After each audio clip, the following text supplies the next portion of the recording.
Great. So we'll begin. Thank you, everybody, for attending the June 2015 LaunchPad webinar series hosted by SEO5 Consulting. This is the fifth edition of our webinar series. Each month, we meet with our clients and prospective clients online through our webinar to go over latest articles and trends in the industry with regards to your websites and online marketing. Each presentation also includes a case study from an existing client of ours. This month, your presenter today is myself, Darren Edward. I'm the online marketing manager with SEO5 Consulting. I've been with the company just under 5 years now, since 2010. Started off as just an account executive, quickly worked my way up to a senior account executive, and then took over as the online marketing supervisor, and now I'm the online marketing manager within the marketing department, overseeing our SEO campaigns, our PPC campaigns, our web development projects, everything that incorporates our agency with regards to search engine marketing. With me today is our account manager, Lena Toma, who's going to be going over the case study today. I'll have Lena introduce herself later on in the presentation. But without further ado, I think let's get started with this month's webinar. If you do have any questions throughout the webinar, please use the chat box used with GoToWebinar. We'll address any questions at the end of the webinar. But if you do have anything, there is an option to raise a hand within webinar, but we will address all questions at the end of today's presentation. And again, I want to thank everyone for attending our fifth edition of the LaunchPad webinar series.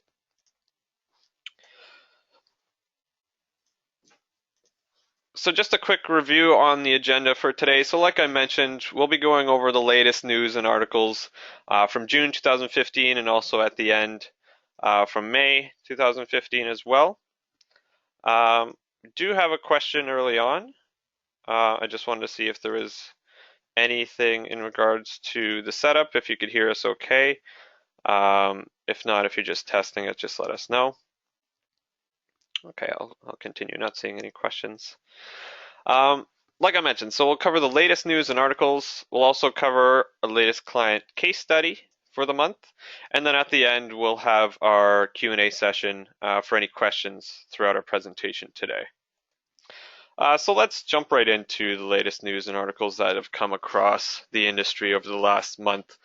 So the first one that we've come across is obviously the announcement of Mobilegeddon, which everyone seems to be calling it these days. This was the April 21st mobile algorithm update that happened on Google. What happened, for those of you who may not be aware, the mobile algorithm update, however, all of our clients have been updated from our account executives.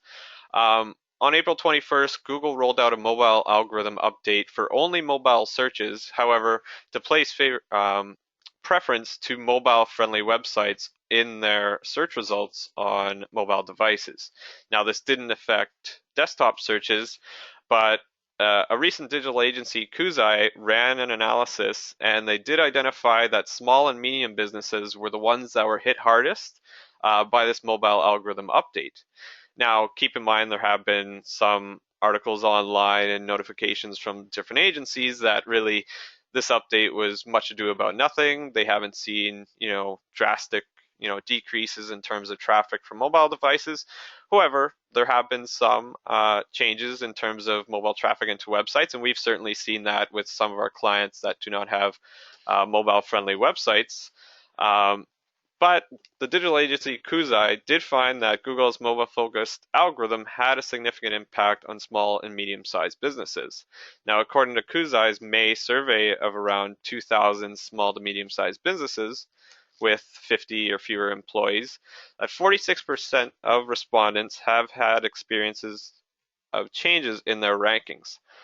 From that group, 41% have seen it drop in their rankings by at least 3 places, resulting in drops of traffic as much as 50% in some cases. Now, we've also come across some instances where we've had clients that do not have mobile-friendly websites, and we've also noticed that a lot of B2B websites, again, people aren't necessarily using mobile sites when they're trying to contact for B2B. It's mostly B2C when you're trying to reach the consumer, where you will see those effects if you don't have a mobile-friendly website. Again, now that we're in June, almost actually a week from today, we'll be in July. Google has officially rolled this out through the through their algorithm, so all mobile searches now have this in effect. But we have noticed that there hasn't been a significant drop off, but the businesses that have been hit the hardest are small and medium sized businesses. Now, if anyone's interested in an evaluation of your website to see if it's mobile friendly, SEO5 Consulting is offering a complimentary evaluation to any businesses that want to review the impact of the mobile update and to determine the mobile friendliness of their website. So if you are interested in an evaluation, we are offering complimentary evaluation of your websites. If you're interested, just send an email to info@seo5consulting.com, or you could just message us in the chat today, and I'll get that set up with our team. Next, keeping in line with the trend of mobile, in June we've also noticed that mobile has now surpassed desktop in amount of search queries online. As of last year, mobile has overtaken desktop for local search query volume, according to a recent research from BIA and Kelsey. Looking at this chart here, we notice that in 2014, mobile actually exceeded desktop searches by 66.5 billion, as compared to 65.6 billion. This trend is only going to go up in terms of mobile searches. So again, the importance of our previous slide, ensuring that your website is mobile friendly, the trend is definitely leading more to more people using mobile for searches, more people having mobile devices at all times, and obviously looking for, the urgent and most quickest way to get what they want as fast as possible on Google is obviously done through mobile searches. With that being said, as well as mobile search increases, mobile search spend is following suit, albeit a little less dramatically. In 2014, desktop accounted for $14.3 billion of US search ad spending, while mobile made up 8.72 of the total. However, by the end of this year, the numbers will be much closer, as it's projected that there will be 12.82 billion for desktop and 12.85 billion for mobile, according to March research from eMarketer. Now, even with that in mind, and even looking at this chart that we have in our webinar today, with more searches conducted online through mobile devices, we've seen this trend actually being projected to increase by 2016, with mobile spend being in the range of around $17.87 billion as compared to desktop, which is expected to go down to $10.56 billion. And even more so by 2017, mobile ad spend is expected to reach $21.73 billion, whereas desktop is looking to drop again to $9.12 billion. So you can see where the trend's going. Definitely mobile is key. Mobile is where a lot of people are moving forward.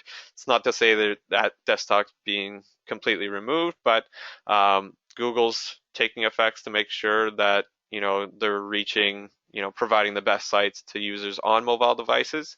Last month, we also notified through our webinar that Bing was following suit and kind of using the same elements as Google's mobile algorithm update for their mobile algorithm. And other elements such as offering new programs for Bing ads and Google AdWords through mobile devices definitely leads to the trend that your website should be mobile friendly.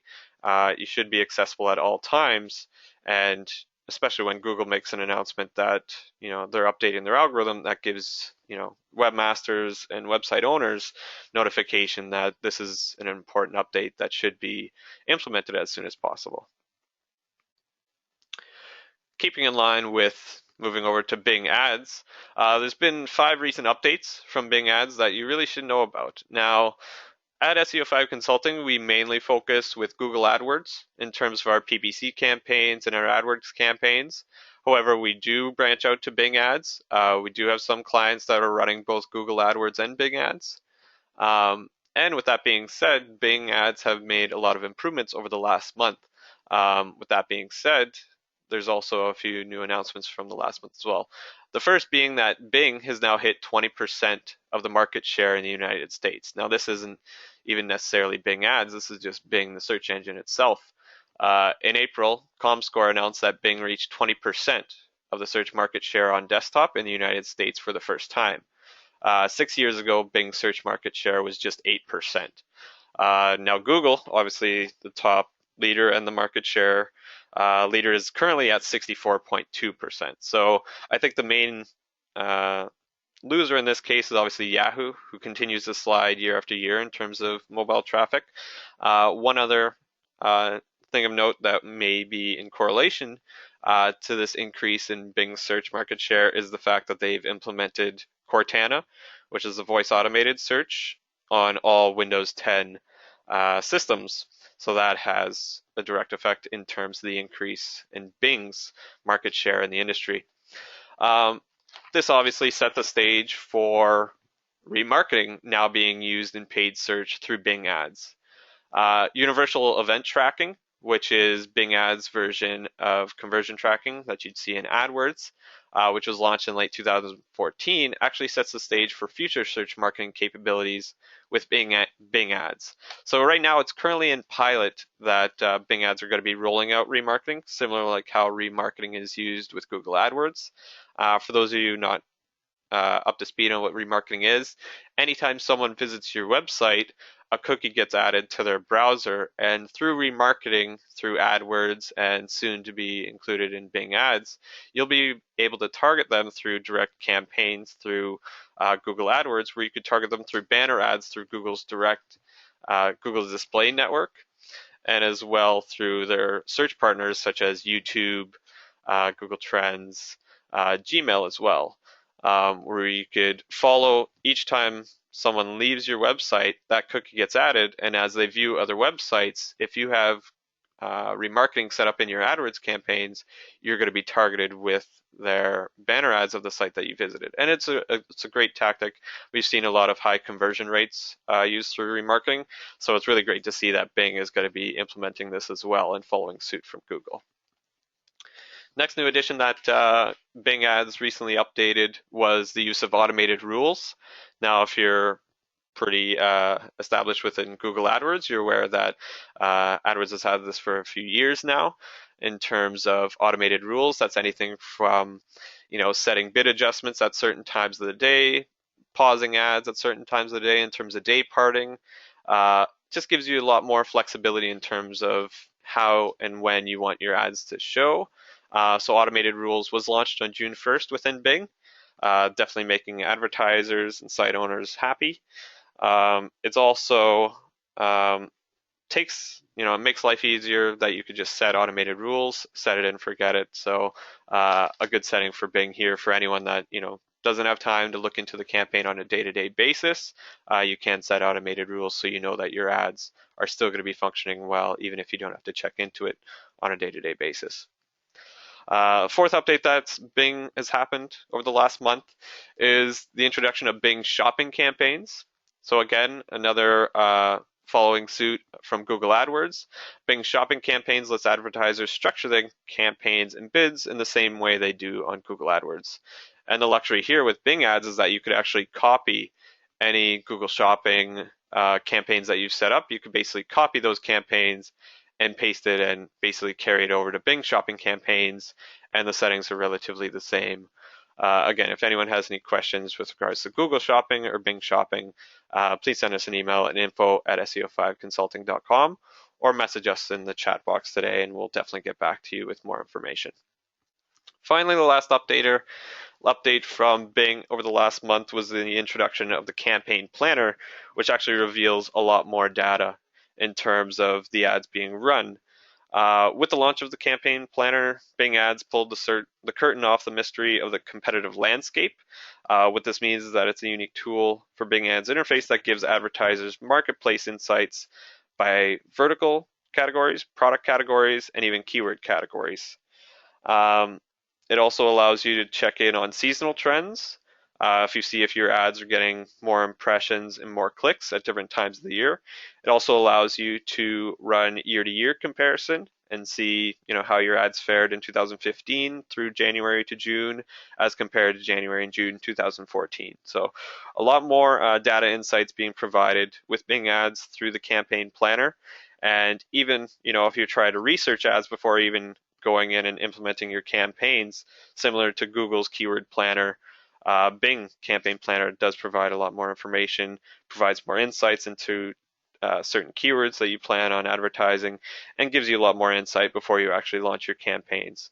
And once you launch your campaigns, you could use this data to make sure that your campaigns are optimized, you're reaching the right people at the right times, and you're making those tweaks to make sure that if your ad copy is not, leading to the greatest conversion rate, making sure that you can implement those changes to get that ideal conversion rate. There's also been, and this is a good article that I wanted to share with everyone this month through our webinar. We actually have a few slides on this, is that there was a latest Moz post. Moz, if everyone's aware, is the top #1 website in the search engine marketing industry. Great for forums. They offer a lot of SEO tools online, a lot of backlink analysis tools, website on-page optimization, local optimization tools, really the top experts in the industry. And in this last month, they actually ran a new backlinks Google study, which determined whether or not you could rank in Google without links. And basically, the new data has come to the conclusion that it's a very slim chance that you could rank within the first page of Google without any backlinks to your website.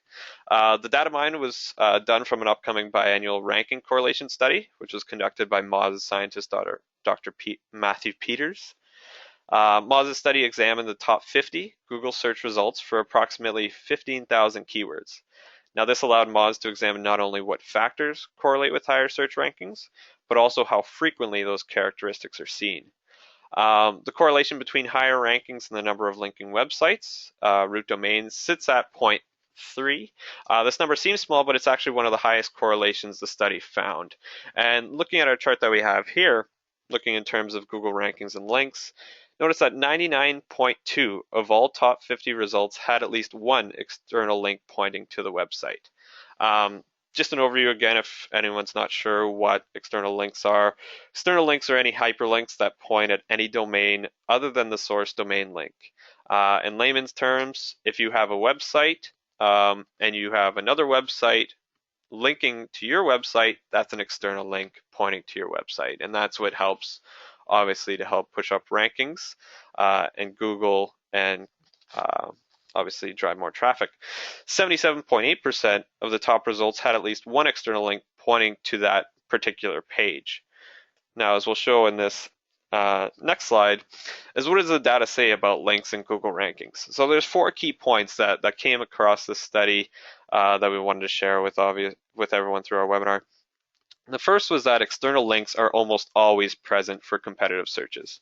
So anytime there's a simple keyword phrase, for instance, new shoes, or winter tires, plumbing services in a specific city, for those competitive searches, there always is external links presence for the sites that show up at the top of Google. So it goes to show that while it's not necessarily a proven fact that links do drive is a ranking factor, it's pretty evident and is a good hint to us that external links are a key factor in terms of pushing websites up higher in Google search results. The second point is that it is possible to rank individual pages that without any external links. As long as your website itself is linked externally. Now what that means is if you have your home page and a lot of external links pointing to your home page, you could have an inner page of your website still rank on Google even though there's no external links pointing towards that inner page. Now, alternatively, it's definitely recommended that you have external links pointing to that inner page to help push it up higher in the rankings. But it is to say that if you could still rank interior pages even if there's no exterior links pointing to that page. It appears more possible to rank individual pages on your site, even if those pages themselves don't have external links. And again, just to add to that point, simply because a feature is strongly related to high rankings, this doesn't necessarily prove or disprove that Google actually uses it in its algorithm. But it's definitely a good hint to us to see, and I think that's the key point that the study mentioned, was that while we can't go ahead and say that external links is a driving factor of Google's algorithm, But this analysis does show that external links are a key factor because based on this study, and like I showed in the previous, 99.2% of the top ranking pages did have external links to their website. With that being said, obviously more links correlate with higher rankings. But caveat to that, proceed with caution. Don't necessarily think that you could just build a lot of high volume links to your website. There's obviously, the Panda update, the Penguin update to Google's algorithm definitely impacted that. So there was a lot of black hat techniques that people use to drive traffic to their website. That's now been blacklisted within Google. It's been flagged. So, keep in mind that, while more links correlate with higher rankings, it's better if it's high quality links pointing to your website and not just the sheer volume of links. And then the last point that was gathered from this analysis is when can you rank without links? Um, Basically, the only time that you could rank on Google without having any external ranks to your website would be through any non-competitive phrases, basically just by their nature, just because they're much easier to rank for. It's a common statement that each day there's over, I'd say, 100 searches on Google that have never been conducted before. Um, I know I've heard this in many, Google conferences that I've attended. I don't know if that still holds true now with each day passing, but each time I speak with them or speak to our reps from Google, they continue to say, each day we're seeing searches that we've never seen before. And it's those types of searches where you can have the opportunity to rank without any external links. Um, some obscure phrases such as Oregon Beekeeper Ballet Emporium might be able to rank for that website without any external links, or Batman Flux Platypus. Somehow, if you have content related to that on your website without any external links, you're very likely to rank on that. However, because of that, there's very low competition for these keywords, and by default, much lower traffic. In many of the cases, no traffic. So again, those are the only instances where you will be able to rank on Google without any backlinks. But from the study, it's pretty certain that if you want to rank on Google, you need to have backlinks pointing to your website. And based on the algorithm updates with Penguin, Panda, even the Hummingbird, proceed with caution. I mean, there should be no spammy links in your backlink profile. You should, there's a great tool on Moz that I mentioned before, which is Open Site Explorer, which basically analyzes the backlinks pointing to your website. They've recently rolled out a new tool, which is called the spam filter. It's the spam scorer. Basically, it looks at all the backlinks pointing to your website and attributes a spam score to those backlinks. If you have a score of 0 out of 17, that means that all the links pointing to your website are clean and high quality links. If you do see, and they have a rating system, and we'll be able to share that spam score with everyone. I believe we had it in one of our previous webinars, so if anyone needs a link, just send us an email at info@SEO5consulting, or send us a message through the chat box today, and we'll get back to you as soon as possible. Another update from Bing. Recently, Bing is now beginning to start encrypting search traffic. Actually, by the end of this month, and even they've started rolling it out slowly in June, but I'd say by the beginning of July, to further protect user data, Bing is actually going to start encrypting its search traffic by default. What this means is it's following in line with Bing offering users the option to encrypt search traffic, something Microsoft did about a year and a half ago. Now, it's kind of following suit to what Google did around 2 years ago, where they made all their searches encrypted, which means that if you go to Google, you're seeing an HTTPS :/google.com, meaning any searches conducted through there are safety encrypted, meaning that your search data is not being passed over to that website's analytics, webmaster tools. They're not getting that data. So very secure searches being conducted now. Same thing is now being rolled out through Bing. Now, if you search Bing, a lot of the searches now are showing up as HTTPS, whereas before it was showing up as HTTP, Bing.com. Bing's going to continue to pass along a refer string, which allows marketers, webmasters, and site owners to identify the traffic more easily. But again, any search queries are going to be showing up as not provided in analytics within Google. And if you do have a web console with Bing in terms of webmaster tools, again, you'll be limited the search data that people are using. But again, I think they're following suit with the recent updates to safety in terms of security breaches on websites. So Bing's just making sure that this is going to be fully rolled out, that by default, all searches are going to be encrypted for users. An announcement from Google. Google's finally dropped emojis from their search results listing pages. This has been done now for a few months of websites and different companies emailing Google to get them to remove emojis. Because basically what happened was Google was displaying emojis, the little characters that you see here, that you see on your mobile devices. If you have any children, that's all they're using to send you messages. But what was happening in their desktop searches, and they've spent years of displaying them in mobile, Google would show emojis in search results. However, they did make a promise shortly about a few months ago that they would be removing them from their search results. This was a result of big brands such as Expedia, who were coming up with cute and clever ways to use emojis in the search results with the aim of increasing click-through rates from organic search results to their pages. So that's something like including emojis with their meta tags and in their content. So to really, grab the user's attention, if you see an emoji on a search results, you might be, enticed to click on that listing. However, in the first week of May, Google said they would drop emojis from their search results page. However, it didn't happen until several weeks later, but it is now in effect that emojis are no longer in Google search results.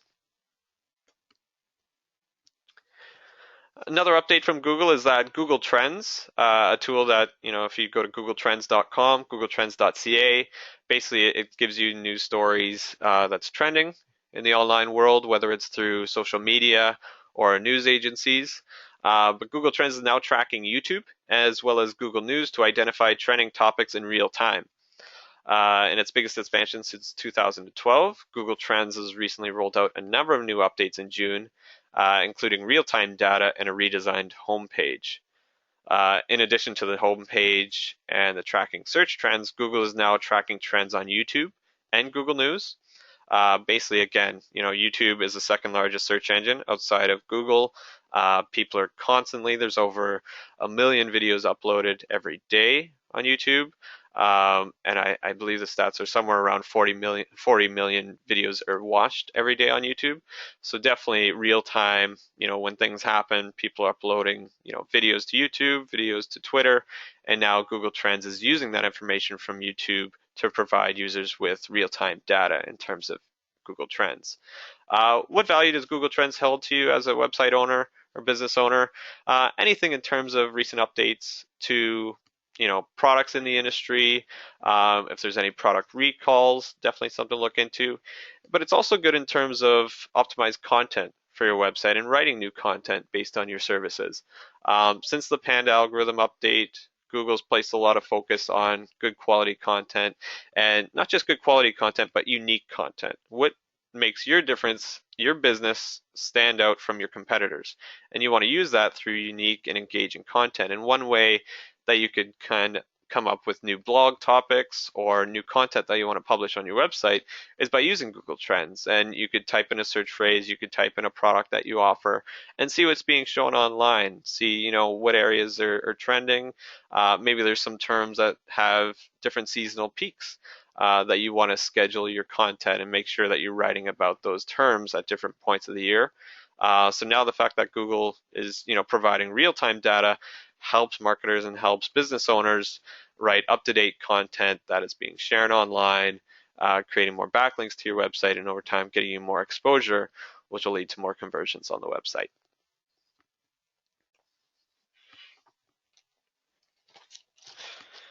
And last news story before we jump into our case study for the month is there's a recent study conducted through WordStream, which analyzed the most and least expensive states in the United States for PPC, which is pay-per-click, which is paid search, anywhere from Google AdWords or Bing. Depending on the state that you're advertising in, your cost per click could range anywhere from as high as 78% above the national average, all the way down to 65% less than the national average. As we can see in the graphic here, we've noticed that Alabama's average CPC is actually 78% greater than the US average, and South Dakota is the average CPC that is 65% lower than the US average. Looking here again, you can see certain states really not too bad. Michigan with a low, right around the average. California right around the average. Washington a bit higher at 27%. Hawaii, again, not much difference. Florida just a bit below. So again, looking at this, you're able to see, based on averages and based on where you're showing your ads, what you're going to be paying per click using AdWords or Bing. This study was conducted through WordStream's data scientist Mark Irvin, looking over 15,000 high-volume English search keywords across 20 different industries to find out this data. So we have included the link to this study in our presentation, so if anyone is interested, definitely check this out, especially if you're running any AdWords campaigns or Bing AdWords campaigns.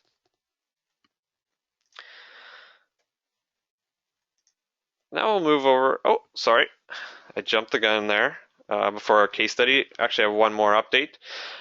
Is that AdWords, for anyone that is running any Google AdWords campaigns, is that AdWords upgraded URLs has set a deadline for July 1st to update and to transition over to the upgraded URL system.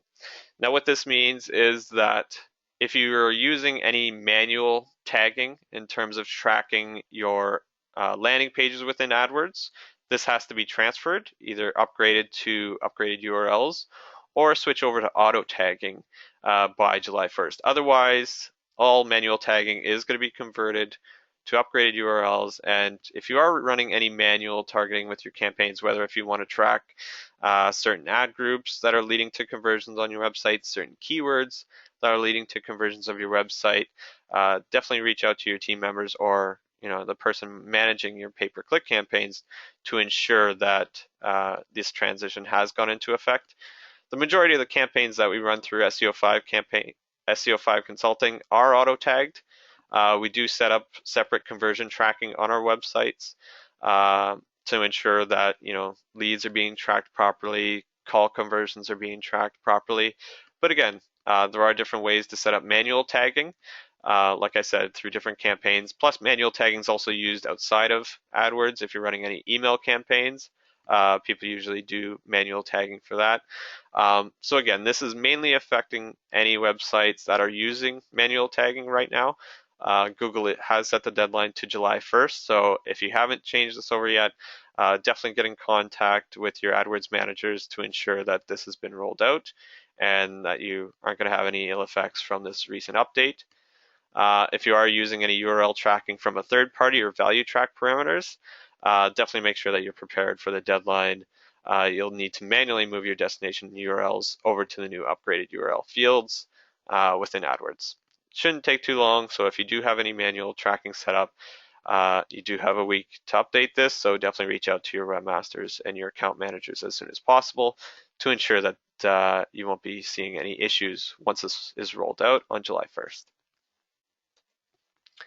So now I'll pass off our presentation to our account manager, Lena Toma, who's going to go through our case study for this month. Lena? Hi everyone, this is Lena from SEO5 Consulting. Just a background about me. I have been working in the company for over 4 years as an account manager, and then I have been managing AdWords campaigns, SEO and email marketing campaigns in the company. In this case study section, I would like to talk about one of my clients, MPEX Water Toys. So they have been with us since 2010.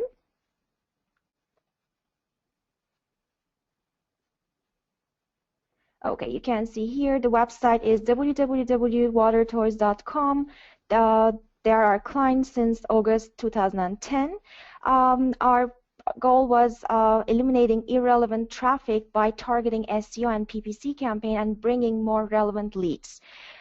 Just a little bit background about my client. They are a Canadian manufacturer of interactive water playgrounds and play parks.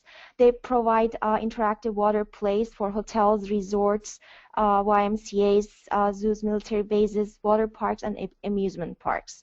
They are located in Markham, Ontario, Canada, and they are serving worldwide. Their biggest market is North America, but also Europe and other part of the world. We have been providing them SEO and AdWords campaign services. And first of all, I would like to talk about our SEO campaign. So it's active since 2010.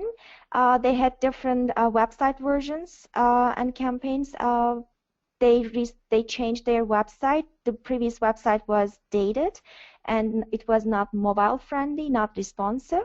That was not good for the leads.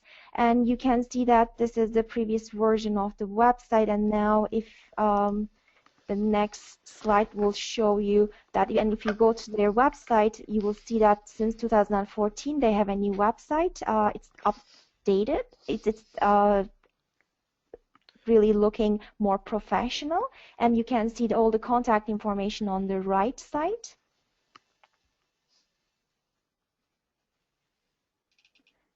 And you can see you can download the catalog, and you can see the visual part is really nice. And we have some content at the bottom that explains, which is very important for an SEO perspective.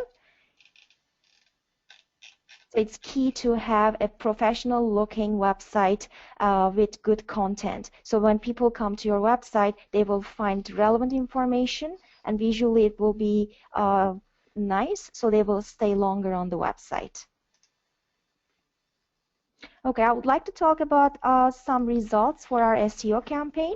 You can see the first screenshot shows you the traffic increase since 2014 compared to 2015.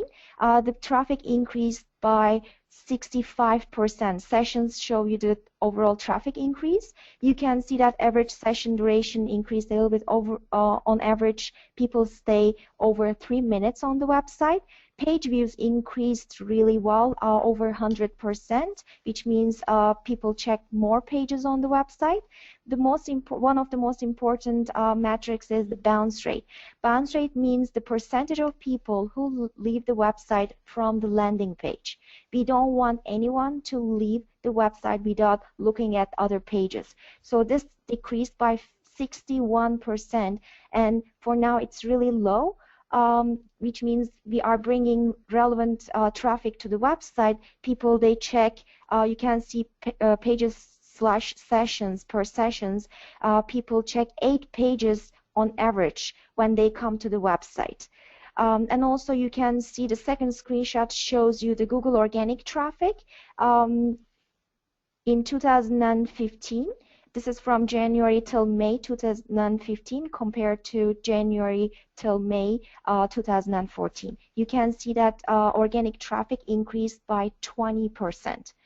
And it's the #1 source that brings the most traffic to the website.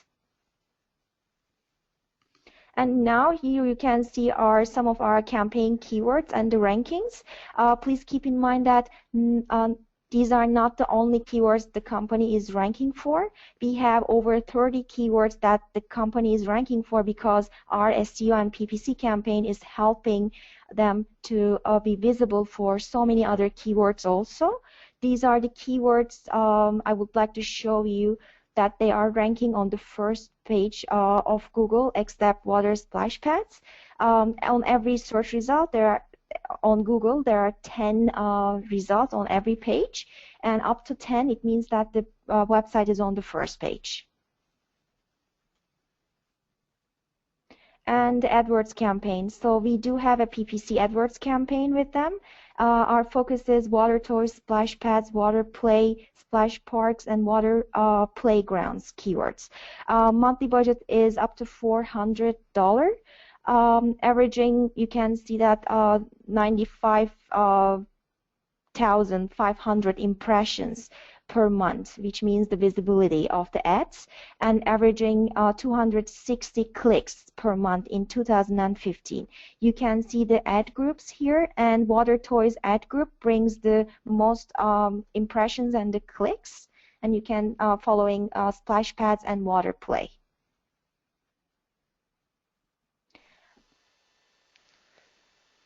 Thank you very much, Lena. Oh, definitely a really good case study.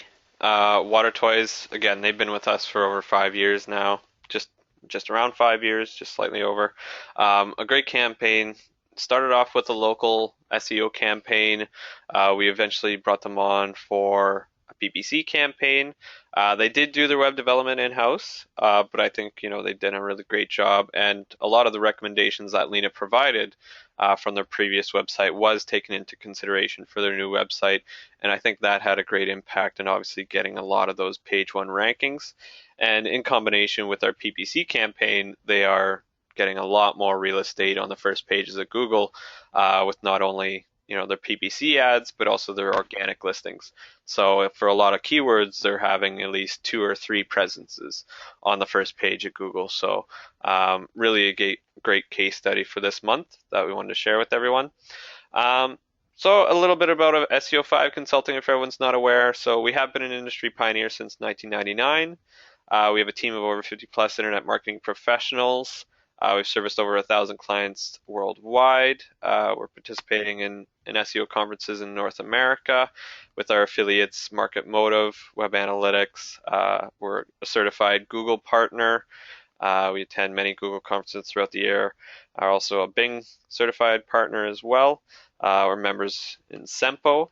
And I think the key thing that stands out is we've generated over 1 million leads across different industries, with our marketing campaigns generating over $80 million in online sales. So I want to thank everyone again for attending our 5th edition of our webinar Launchpad series.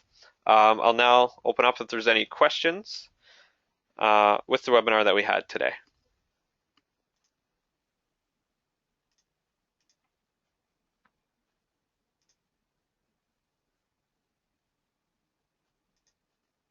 Okay. Not seeing any questions in there. Just wait a few minutes in case anyone does have any questions. Okay, great. So again, if you do have any questions, if you're shy or if you're not sure, if you're having some difficulties with the GoToWebinar box, please send us an email at info@seo5consulting.com or call toll free at 1-888-759-4112. Again, thank you very much for your attendance this month. I want to thank Lena Toma for attending me this week for a case study, and I hope to see everyone back next month as we continue for our 6th edition of the SEO5 Launchpad webinar series. Thank you very much, everyone. Have a great day. Have a great day. Bye-bye.